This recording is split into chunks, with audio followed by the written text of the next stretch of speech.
We live in a world drowning in connectivity. Smartphones, social media, and the internet promise to bring us closer. Yet, we seem more divided than ever. How can this be? How can a world so connected feel so fragmented? Look around, wars rage on, not just on battlefields but inside us. We fight for survival, for dignity. Entire families are torn apart by conflict. Children who should dream of their futures now only dream of peace. We live in a world of haves and have-nots.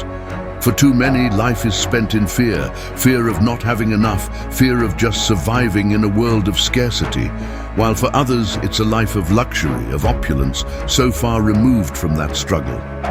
And then there's poverty. It wears many faces. Hunger, homelessness, the loss of basic human rights.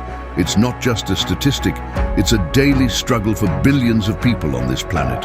A struggle that robs them of hope and leaves only despair. Our food is no longer a source of nourishment, but of poison. The pharmaceutical industry profits off sickness, while big agriculture floods our food with chemicals and toxins.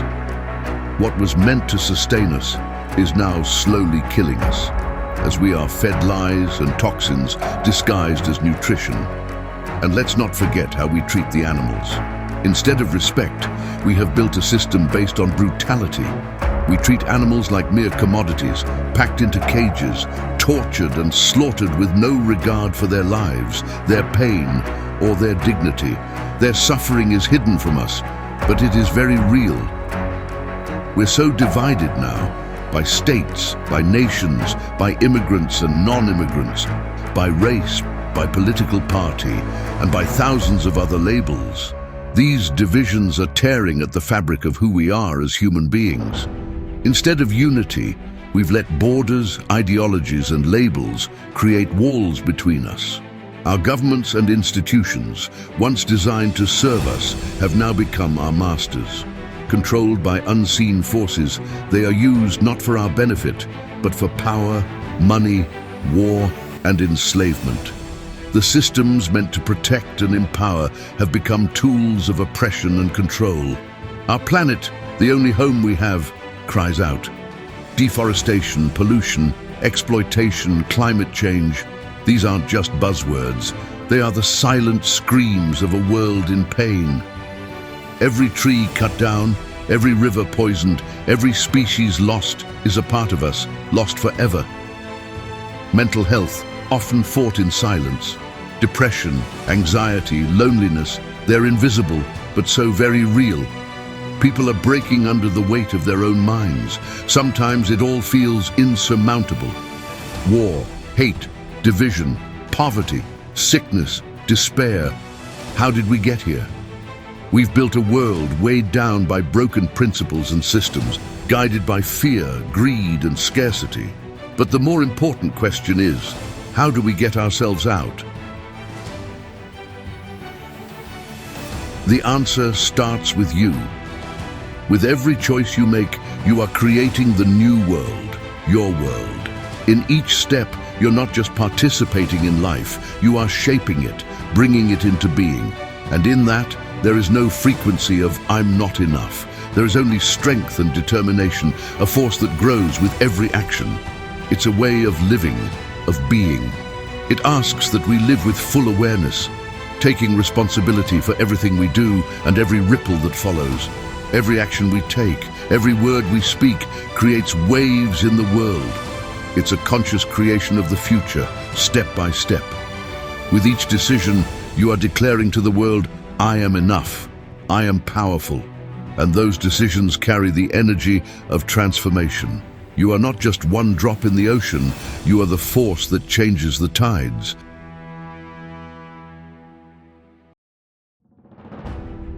How do we harness those ripples from everyone to bring changes at the global level? To drive global change, we establish a system that allows for individual actions guided by a collective purpose. We do this by creating shared, written principles that reflect our values and guide us to live intentionally. These principles, declared openly to the world, unify us and invite others to join. More importantly, they serve as tools to align our organizations, institutions, and governments with our deeper purpose. What starts as individual action becomes a collective force.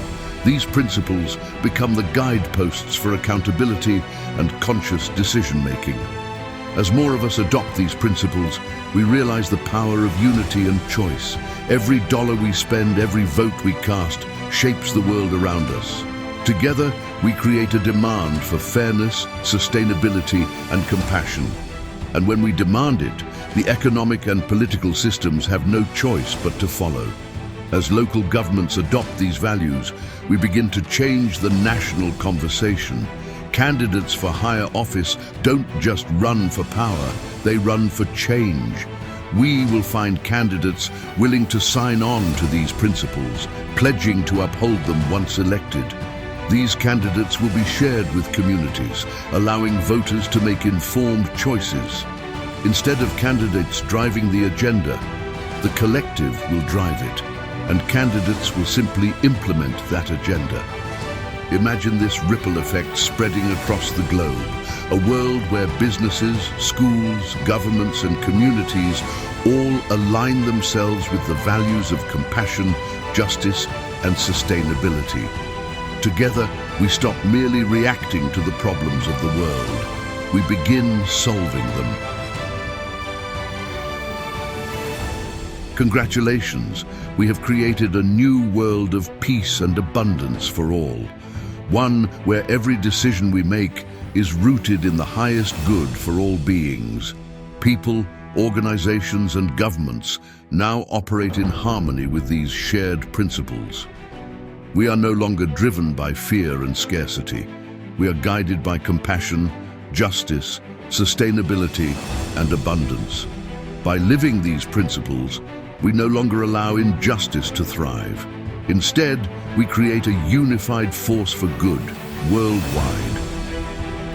We will be the unyielding and inevitable force that births the new, better world from the distant ashes of the old.